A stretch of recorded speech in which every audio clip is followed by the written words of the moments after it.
Alguma vez você já se sentiu frustrado por não ser bonito o suficiente, inteligente o suficiente, bom o suficiente? Se você já teve essa sensação, hoje eu quero conversar com você.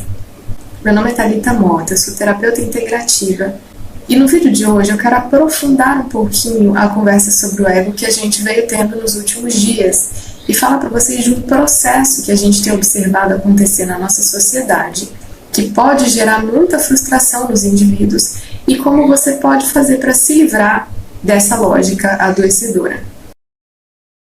Como a gente já conversou em outros momentos, o ego ele é construído no social. Eu percebo quem eu sou e me entendo enquanto pessoa constituída a partir do olhar e do feedback dos outros. A necessidade de aprovação, o desejo de ser amado, são características intrínsecas ao ser humano. Um bebê que não recebe afeto, ele pode morrer. Essa característica faz parte dos nossos instintos de sobrevivência. Se a gente não tem uma sociedade que nos dê um suporte, uma estrutura, a gente acaba morrendo. Então, o nosso cérebro se organiza de uma forma para que a gente obtenha a afeição, a empatia do próximo, para que esse próximo colabore comigo e eu sobreviva. Por essa razão, muito do que vai compor o nosso ego será derivado de um reforço desse outro. Então, se eu faço algo e alguém me demonstra uma aprovação, eu vou reforçar aquele comportamento, aquele traço, aquela característica em mim, para que eu mantenha essa simpatia, esse afeto desse outro. Como a gente já conversou também em outros vídeos, as pessoas que convivem com a gente ao longo da nossa vida têm os seus próprios traumas, têm os seus próprios atravessamentos, e isso pode em algum momento gerar um ego imperfeito, talvez não muito saudável, até pela projeção de conteúdos reprimidos do outro em nós. Então, vamos supor, se a gente convive com uma pessoa que reprimiu uma frustração de incapacidade e ela projeta aquilo ali na gente, chama a gente de burro, a gente cresce acreditando que é burro, sendo que a gente nunca foi. Mas o ego, por ser essa coisa construída, ele pode mudar, a gente consegue alterar características que estão ali. No entanto, a gente precisa ter em mente que ele não é a gente, como a gente também já conversou em outro vídeo. Ele é um veículo pelo qual a gente opera no mundo. E nós temos um nível mais profundo nosso, que é a nossa consciência. Através de quem a gente percebe as coisas, a gente tem sentimentos, que é o que eu costumo chamar de nosso eu mais profundo. A nossa sociedade já passou por alguns paradigmas no que diz respeito ao ego. Alguns estudiosos apontam que, na época da filosofia clássica grega, a gente viveu o paradigma do ser. O importante, o meu valor residia ali em ser, nas minhas virtudes, nas minhas características mais profundas, nos meus valores. Eu manifestava aquilo que era nobre ou não a partir do que eu era em essência. Esse era o paradigma do ser. Algumas centenas de anos depois, a gente passa para o paradigma do ter. O meu valor reside naquilo que eu tenho, nas minhas posses. E esse tipo de paradigma, ele se manifesta até na estética das épocas, nas artes. A gente observa nesses períodos que a estética valorizava pessoas, por exemplo, com sobrepeso, porque isso significava que elas tinham abundância, que não faltava alimento. E o poder e o valor residiam naquilo que a pessoa tinha. Quanto mais eu tenho, maior é o meu valor. Esse foi o paradigma do ter. E esse vinha sendo o paradigma predominante até aqui. Acontece que alguns teóricos têm defendido recentemente que a gente está passando agora para um novo paradigma, onde o nosso valor para essa sociedade não está mais em ser ou em ter, mas em parecer ser e parecer ter. É o paradigma do parecer.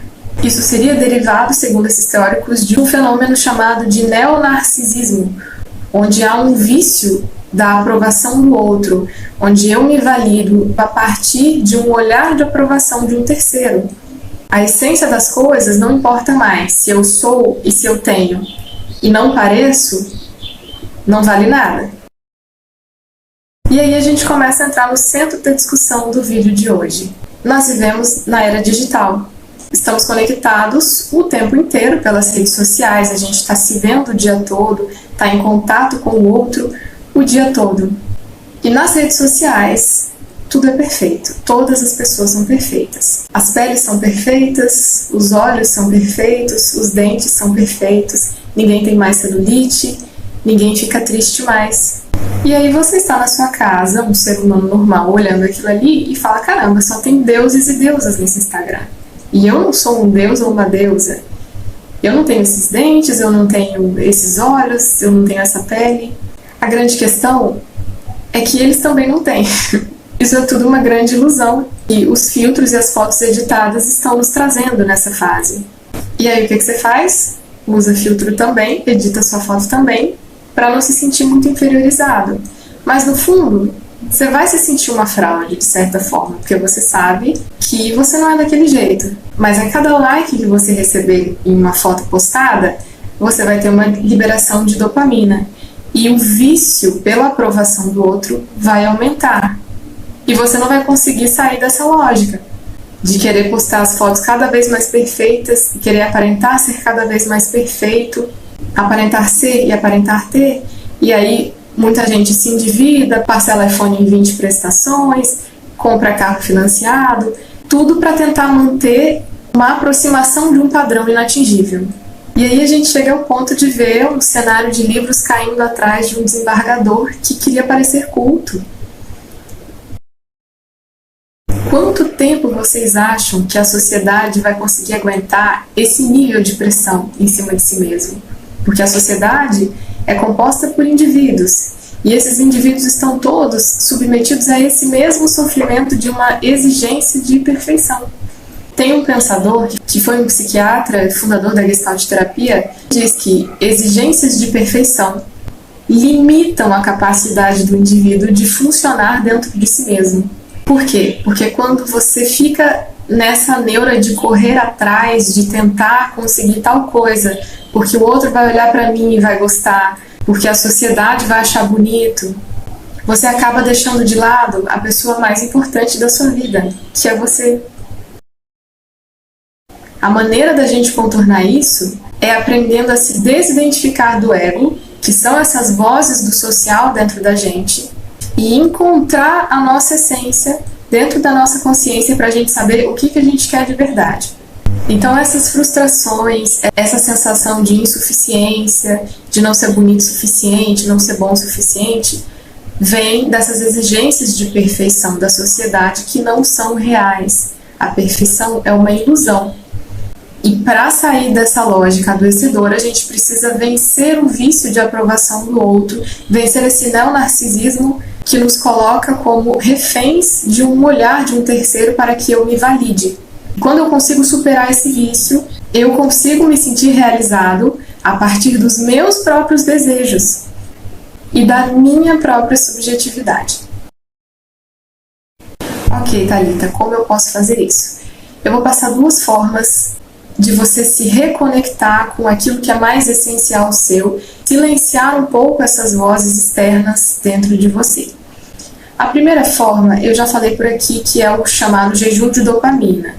Como eu conversei com vocês naquele post, a prática representa na realidade um jejum de cortisol e mexe no mecanismo de adaptação hedônica do nosso cérebro.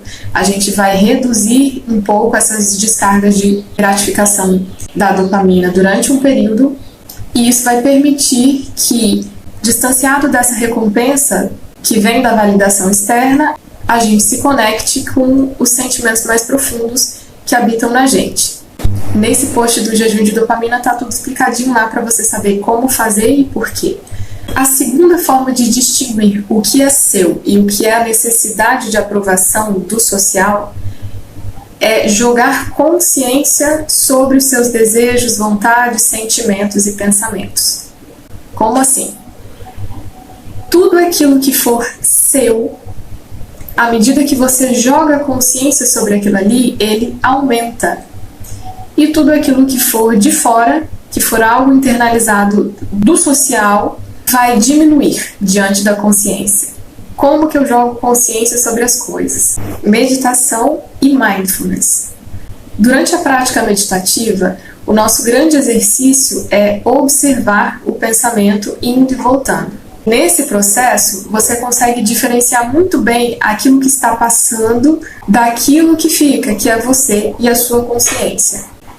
Já durante o Mindfulness, toda a ideia da prática é você simplesmente manter a consciência, manter a atenção plena no momento presente.